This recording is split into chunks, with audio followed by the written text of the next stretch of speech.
Welcome to the Chicago Golf Report podcast. Honestly, I was a bit of a late bloomer to the golf architecture industry. So I didn't know about golf architecture as a profession, honestly, until I got to Ball State. But I think subconsciously, it was sort of in my blood. I grew up in a little town in Rochelle called Rochelle, Illinois. We had a 18-hole public golf, or actually private at the time, golf course there. And I found out later the original 9 holes were actually a Perry Maxwell design. So it had some heritage there, which is pretty cool. But just grew up playing that every day. My grandfather, he died prior to me being born, but he was the superintendent there. And so my mom grew up along the golf course, and I just played a lot, got on the grounds crew, all that. And actually was the golf pro there that pushed me into going to Ball State. And when I was at Ball State, I learned of a small class of golf course architecture. One of our professors was sort of moonlighting in golf architecture, and he taught a little course. And that I just was like, wow, you can do that. And ultimately ended up with an internship with Bob Lohman, and he's out of Marengo, Illinois, and they were close to Rochelle. And so I jumped in for a summer and came out of school the next year, and they hired me on full time. So I spent 25 years with Bob.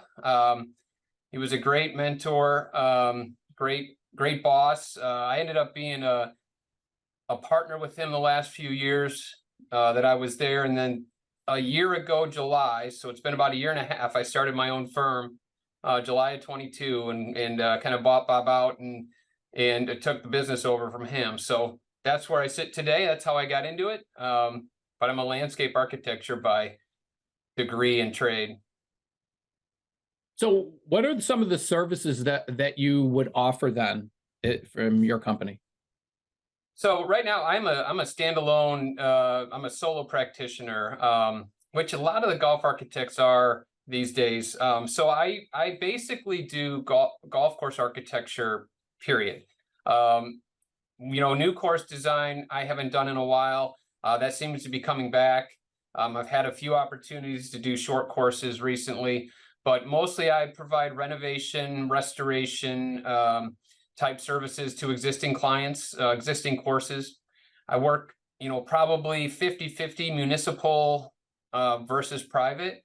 And I'm all over, I basically work from Texas to New York, but most of my work's in the central states here. But yeah, it's looking at courses, doing master plans, fixing what's broken, reimagining where they want to put some new life into projects, but a lot of renovation work. So from a neophyte's perspective, but from a golf fan's perspective, it would seem to me that your career would be something that would probably change a lot. You'd have all these different projects you've worked on, and I'm sure the technology has changed a lot. Can you talk a little bit about how things are different from when you started working for Bob back in the day? Oh yeah, I mean they've changed tremendously. The world's changed, obviously, but when I came on with Bob, it was 1996. The golf boom was going on, so they were doing a bunch of new golf course work, but we had 5 architects in the office, including myself. Everything then was hand drawn. We worked with pen and ink on vellum paper, and we reproduced blueprints on a vellum or a print machine. I sort of instigated the use of AutoCAD into that office. We learned as we went along. And since then, we just sort of pared down as we went. Last couple of years, or last 10 years I worked with Bob, 15 years I worked with Bob. It was just him and I, and now I'm on my own. And so technology has basically taken what was a 5-man job and made it a 1-man job. I wouldn't mind having help, to be honest, but there's so much going on these days. But, we use CAD, we use Adobe products, just streamlining, even invoicing and things like that. Everything that the computer has brought to our industry has made us way more efficient. That being said, I still am very traditional, actually the industry is pretty traditional in how we deliver products. Still a lot of hand drawing at the beginning. Still a lot of field work. I like to be in the field as much as anybody. During planning for projects. We're in the field a lot, taking notes and coming up with ideas. And then when the projects are being built, we're still out there kind of waving our arms and kind of telling the contractor what we like to see. So in some ways, this industry hasn't changed at all, but there's no doubt we've gotten way more efficient in terms of production. And then technologies in the game itself are a whole nother story. That's changed a lot as well. From the perspective of when you say you turn in a project, you start the work on making the project that you've designed become real. Do you work with the same contractors usually, or does it depend upon the project? It depends on the project. You know, in the Chicago area here, there's 3 or 4 groups that really sort of work mostly in this area, and a lot of that has to do with, you know, the unions and how they're signatory to that.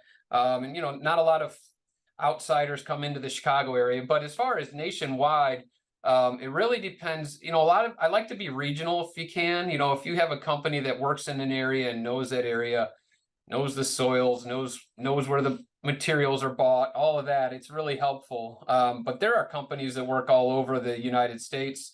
And it really comes down to who's available when you're doing the work, what kind of work is it?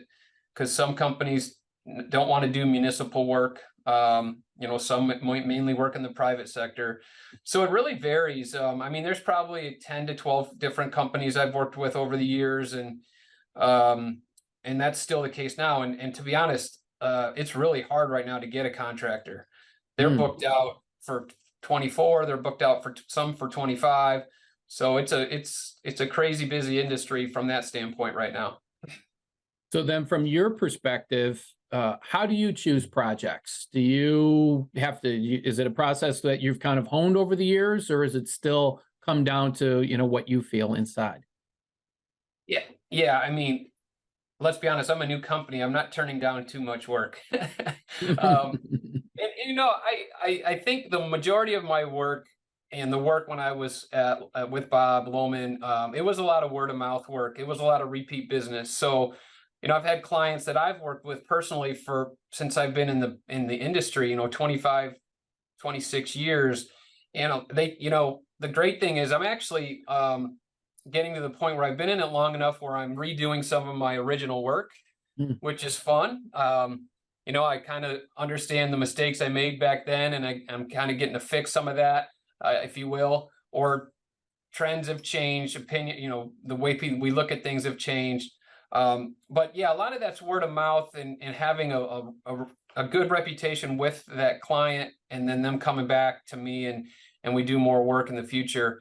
You know, it is so busy right now that, you know, I haven't turned much down, but I do struggle to fit in the small stuff, but I like to do the small stuff because it keeps me in contact with clients, and, you know, anything I can do to help them is great. So, there's not a project I won't look at. There's certainly some that I may not be able to do or get, but yeah, I'm an open book when it comes to that. So the scope of the projects that you've worked on here is really diverse and it's really large. So that's kind of why I thought, oh, he's got to be turning stuff down, because you've worked with on a lot of really cool redesigns.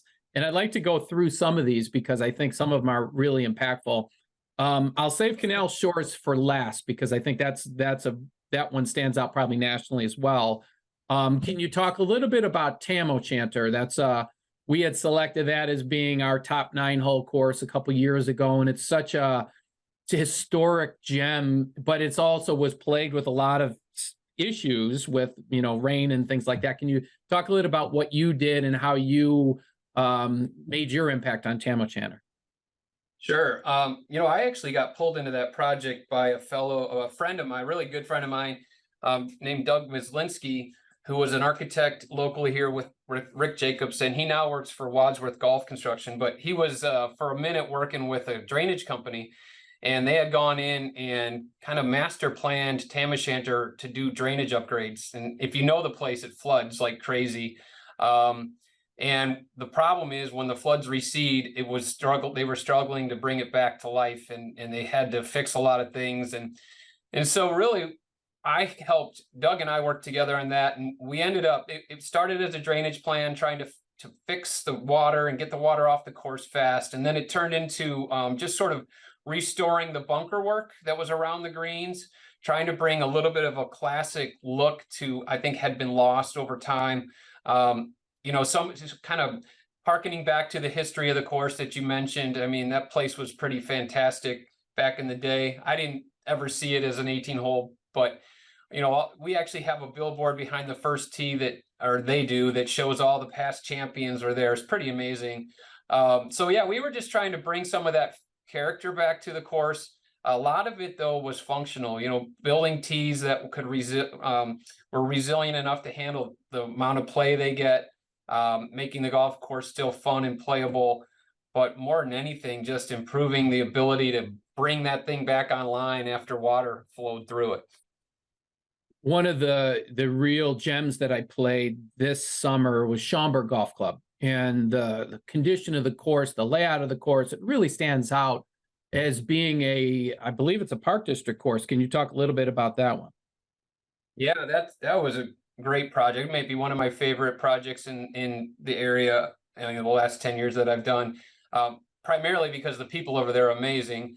We had a great team at the Park District to work with. And I had actually worked with Tony Lafreniere, who's the executive director at Poplar Creek prior to that. But Bob Lohman actually renovated Schaumburg in the 90s. It had fallen on hard times prior to that. I think they called it Concrete Acres or something like that. And so he had done his work then. And we actually wanted to just bring it to the next, decade or millennium, and they were struggling a little bit with their greens. They had some layering in their greens that was causing drainage problems, and there was a few areas that flooded. And so, Tony had the vision, and the rest of the crew there to do a complete redo. And so we rebuilt that 9 holes at a time. We actually took the players course, which had always been sort of the third 9 that wasn't up to par with the others. And we actually rerouted a couple holes, holes 24 and 25, because there are 27 holes out there. And that actually, we moved a pond, and we got 2 really great golf holes out of it. We were able to extend the driving range and bring players up to the par of everything else. And then over 3 consecutive years, we renovated those 9 holes. We rebuilt the greens, the tees, the bunkers, the practice facilities, and actually, it could not have been better timing because we finished in 2019. 2020 came with COVID. We were like kind of nervous, like, oh man, what's going to happen? And then obviously the industry exploded. And what it's revealed is that all the infrastructure improvements we did there it's been huge for them. They've been bringing in record rounds the last couple of years, and the golf course has been able to handle it.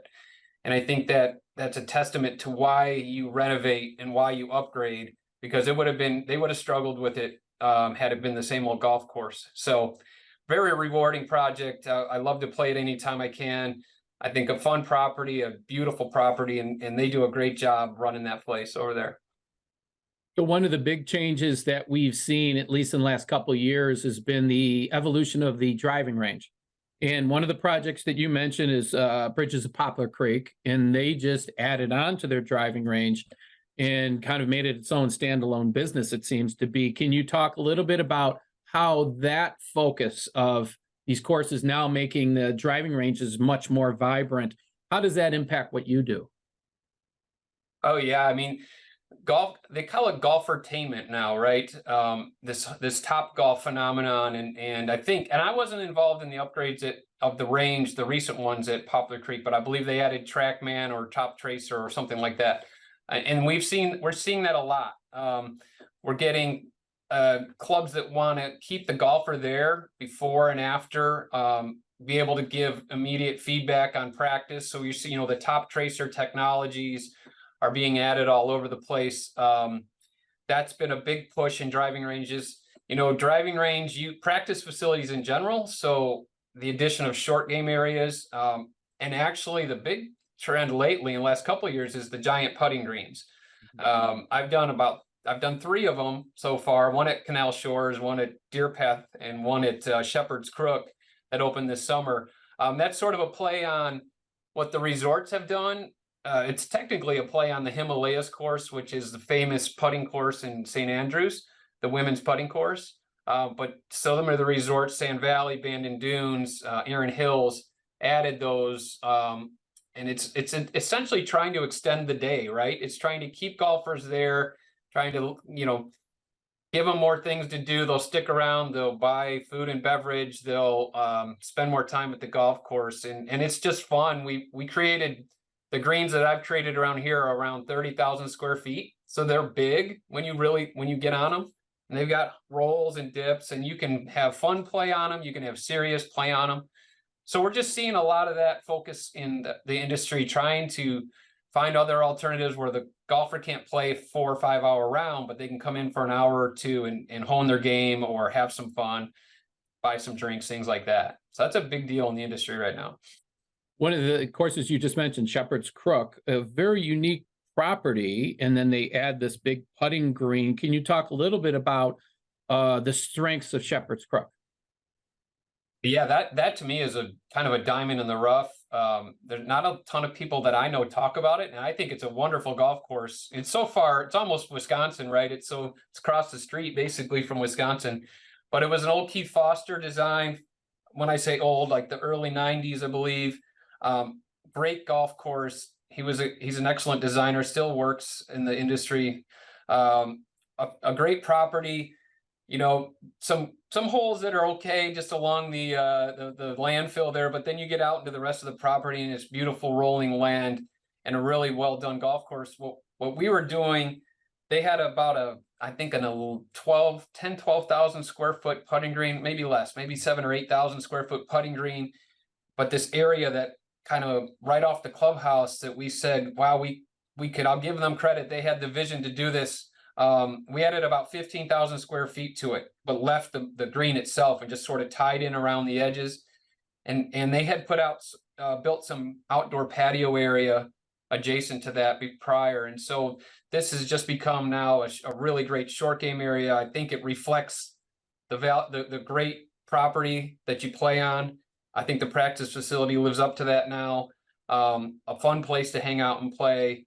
And I think a great addition to a great facility that hopefully more people keep going and playing, because I love it up there.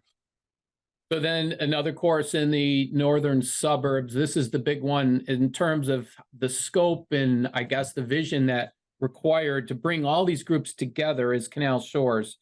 Can you talk about how you got involved in Canal Shores and how is it to deal with all the various stakeholders that are kind of contributing and you're a part of? Yeah, that's a big one to unpack. That could probably be a 2-hour conversation. But so the way I got involved, I was actually at a native grass conference. Piso, it was putting on, a local group here was putting on a talk, and I met somebody during a break. His name is Steve Newman. And Steve happened to be a Evanston resident, and he was heading up the ecology efforts at Canal Shores. And his partner, sort of at the time, just local volunteers, grassroots, named Jason Way, was also trying to do improvements on the golf course. And so I just put my nose in and said, can I see what you're doing and help out? And sort of helped, volunteered a little bit, did some plantings with them, actually literally on the golf course with the ecology group, and then just offered my services and stuck around. And so since about 2016, there's been this effort to bring Canal Shores back to life.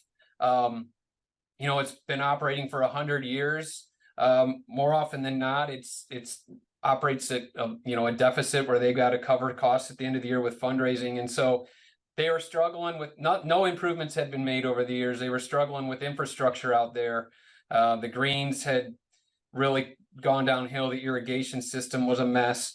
And so another group of volunteers took up the reins in the last couple of years and put a real effort towards rebuilding the golf course. The complexity that you're talking about with the ownership, it's owned by the MWRD, which is the Metropolitan Water Reclamation District. So all the property the golf course that sits on the banks of this canal that runs right through the middle of the property, they own it. South end of the golf course is leased by the city of Evanston. The north end is leased by the Wilmette Park District. And then it's operated by the local volunteer community group, the Evanston Wilmette Golf Course Association. And then it's run by Kemper Sports, managed by Kemper Sports. So just lots of layers. But we finally put together a program to renovate the golf course. Chris Charnas, Matt Rooney, Rick Ball, David McPherson, local guys that kind of have run the whole thing on their volunteer basis, but they've been fundraising. I think they've raised $5.4 million to date. Their goal being 5.9. The renovation itself occurred this summer. We are literally just putting the last grass seed down this week. But the course itself is about a $3 million renovation, and they have other upgrades. But it's essentially trying to bring it back to life. We're putting in all new infrastructure. There's actually 12 different irrigation systems out there because we cross 5 roads in a channel as you play north and south. We did some fun things. We've created a youth golf center out in front of the clubhouse, which used to be the first and the second hole, and that'll be run. They'll run youth clinics there. The first tee of Chicago will run, Greater Chicago will run, and the golf practice will run clinics. The WGA is involved. They're actually going to create a caddy training program at Canal Shores now. It'll be their kind of home base, which is a super exciting project. Josh Lesnick brought the WGA into it. Wadsworth Golf is building it. They've actually donated a ton of money. They did an amazing job. We actually have some unique things. We have a putting hole. So in our 18-hole routing, one of the holes is 65 yards and it's all putting. And that hole happens to aim and align directly at the Baha'i Temple, which is on the north end of the golf course. Really dramatic view, but really interesting golf hole. And we have 19 holes. So sometimes they'll close hole number 1 and use it for golf youth links and practice stuff. And so we have 18 other holes we can play at that time. So some fun stuff out there. Great group to work with. I'm so excited for that to open next year. So I guess the takeaway is to be sure to attend as many conferences as possible if you're able to get that type of an opportunity. That's fantastic. You never know who you're going to meet. Yep. So I'd like to finish up, obviously for any kind of architect, I'm sure it's the same for golf course architects. You're standing on the shoulders of giants, the people you've already mentioned, Perry Maxwell. Who are the architects that you kind of look up to and draw inspiration from? I'm all over the board on that. I love the work, and I think everyone is really getting into it in the last few years, of Seth Rayner and CB McDonald. We're doing some templates, if you know what templates are. They're famous golf holes that CB McDonald brought over from the British Isles and did them at the National Golf Links.